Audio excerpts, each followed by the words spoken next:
द्वय के चरणों में नमोस्तु नमोस्तु। महाराज जी, मेरी ये शंका है कि हम क्षेत्रों पर एक शुद्धि और विशुद्धि के साथ जाते हैं, परंतु कुछ ऐसा वहाँ देखने में आता है कि जो लोग शहरों में करते हैं वो क्षेत्रों में। तो महर्षि, हम सब का कर्तव्य और क्या प्रयास होना चाहिए कि हमारी क्षेत्रों की विशुद्धि बनी रहे? आप कृपया मार्गदर्शन। देखिए, क्षेत्रों की पवित्रता बनाए रखना हम सब की जिम्मेदारी है। खासकर तीर्थ राज्य की पवित्रता बनाना तो बहुत ही जिम्मेदारी है। कल हमारे पास बहुत बड़े बड़े आर्किटेक्ट्स और अपने अपने क्षेत्र के लोग आए। यहाँ जब गए तो एक टिप्पणी उनकी बड़ी दुखदाई कि इतना पवित्र तीर्थ और इसको इतना गंदा बनाए हुए हैं, लोगों को क्या कॉमन सेंस है, ये होना चाहिए कि नहीं होना चाहिए? तो ये हमें देखना है। यहाँ कोई भी आता है, यहाँ गंदगी फैलाने वाले कौन है? हम। तो पहली बात तो यहाँ किसी प्रकार की गंदगी न फैले, यहाँ का पर्यावरण शुद्ध हो। और दूसरी बात, यहाँ की पवित्रता बनाए रखने के लिए पर्वत पर हम ऐसे अवांछित तत्वों से अपने क्षेत्र को बचाएं। जब लोग आकर मुझसे कहते हैं कि महाराज जी, पर्वत पर भी लोग धूम्रपान करते हैं, पर्वत पर भी अन्य तरह से तफरी करते हैं, तो ये चीज़ें कौन है, इसके जिम्मेदार कौन है? आप लोग हैं। आप लोगों को इसमें सावधानी रखनी चाहिए और यहाँ की समाज और कमेटियों को भी इस पर ध्यान देना चाहिए। मैंने विगत दिनों पहल भी की थी, सब लोग आकर के मुझसे बात भी किए थे, लेकिन ये भी एक विडंबना है कि उस दिन की बात के बाद आज तक न तीर्थ क्षेत्र कमेटी न श्वेतांबर सोसाइटी न अन्य संस्थाओं ने कुछ भी काम नहीं किया, जबकि ये उनकी जिम्मेदारी है। यहाँ की आचार संहिता उनको बनानी चाहिए, जब स्थानीय लोग उसके लिए तैयार हैं। सब लोगों ने इस मंच से बोला था, मेरे पास आकर उन लोगों ने बैठकें भी की और अपनी तरह से बोला, लेकिन यहाँ से जाने के बाद सब कुछ जहाँ के तहाँ रह गया।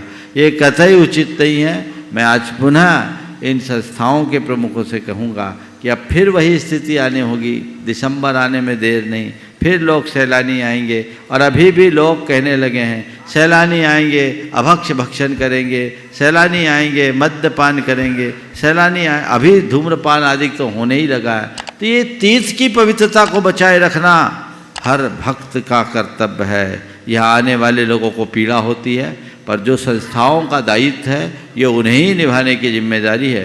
तो उन्हें आगे आना चाहिए और यहाँ के सब लोगों के साथ मिल बैठ करके बात करके, ज़रूरत पड़ने पर शासन से भी बात करके इस कार्य को आगे बढ़ाना चाहिए। सबका लक्ष्य एक ही हो, यहाँ की पवित्रता और पर्यावरण को सुरक्षित रखे, जिससे क्षेत्र अच्छा बने। मुझे उम्मीद है कि ये समाज की संस्थाएं आगे बढ़ेगी, पदाधिकारी इस पर गंभीरता से ध्यान करेंगे और इसे आगे बढ़ाएंगे। और समाज को भी अब पुनः ज़रूरत है कि हमारे इन कर्णधारों के कान में जू रेंगने दें, इनको थोड़ा जगाओ। फिर से वही स्थिति आ जाएगी नवंबर दिसंबर तक पहुंचते पहुंचते। इन लोगों को एक बार उस समय मैटर को सॉर्ट आउट किया गया, अब सब ठंडे पड़ गए। इनकी नीति मुझे समझ में नहीं आ रही है, नीयत तो भगवान जानते हैं। नीति बदलनी चाहिए, एक परिवर्तन होना चाहिए। ये लोग कहते कुछ है और करते कुछ है। इस कार्य को संपन्न करने की जिम्मेदारी इन लोगों की है और समाज के सारे युवा लोग और सब लोग फिर से एक जागरूकता लगाए कि शिखर जी को पवित्रता को बचाए रखना हमारी जिम्मेदारी है। और मैं एक बात बताता हूँ, यहाँ के स्थानीय लोगों का उसमें कोई कसूर नहीं है। यहाँ के स्थानीय लोग तो तुमसे ज़्यादा यहाँ की पवित्रता को बचाना चाहते हैं। इसके सबसे पहले जिम्मेदार है तो यहाँ के संस्थाओं के लोग, वो आगे आए और फिर वैसी नियमावली बना दी जाए तो कहीं कोई गड़बड़ नहीं हो सकता। ढिलाई अपनी तरफ से है, एक जागरूकता का संदेश लोगों के बीच जाना चाहिए। आज मैं इसलिए बोल रहा हूँ, आज ही मुझसे लोगों ने बताया कि महाराज जी, पर्वत पर युवा लोग हैं, कमीज उतार कर चलते हैं, सिगरेट पीते हुए चलते हैं, महिलाओं के ऊपर गंदी गंदी टिप्पणियाँ करते हैं। ये सब चीज़ें कहाँ तक बर्दाश्त की जाएगी? इसके जिम्मेदार कौन है? और आप मूक दर्शक बन करके बैठे रहोगे और लोग कहते हैं कि हमारे लिए फिर आप सहयोग दो, ये करो। ऐसे में कैसे सहयोग होगा? आगे बढ़ करके सब लोगों को आना चाहिए और एक बार पुनः इन लोगों को जगाना चाहिए, तभी ये लोग संभलेंगे। हम एक बात पुनः कहते हैं, इस मैसेज में कोई भी आप मैसेज जारी करें, यहाँ की स्थानीय जनता को कसूरवार मत बनाइए। कसूर केवल आपके व्यवस्थापकों का है।